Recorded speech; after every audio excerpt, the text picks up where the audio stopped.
طالبانو د سمنګان ولایت مرکز ايبک ښار هم په بشپړه توګه تر خپل تسلط لاندې راوست.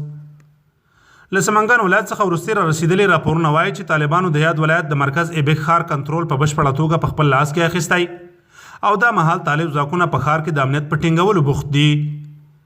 ځایي سرچینې وایي چې د سمنګان ځایي دولتي چارواکو د ملکي تلفاتو د مخنیوي په هدف د مرکز ايبک ښار کنټرول طالبانو ته سپارلی او خپله له ښار څخه وتلي دي. د طالبانو ویان ذبیح الله مجاهد په دې هکله په خپله ټویټر پاڼه لیکلي د سمنګان ولایت مرکز ايبک ښار هم د دښمن له ګوتو ووت او د ولایت مقام امنیه قمندانۍ د استخباراتو ریاست او ټول ملحقات د مزدور دښمن له شتون څخه پاک او په بشپړه توګه د مجاهدینو په کنټرول کې شول. دا په داسې حال کې ده چې طالب ځواکونو نن سهار د یاد ولایت په مرکز ايبک ښار له څو لوریو بریدونه پیل کړي وه او په ډېر لږ وخت کې مرکزي زندان مات او د ښار د پراخو سیمو کنټرول په خپل لاس کې واخیست.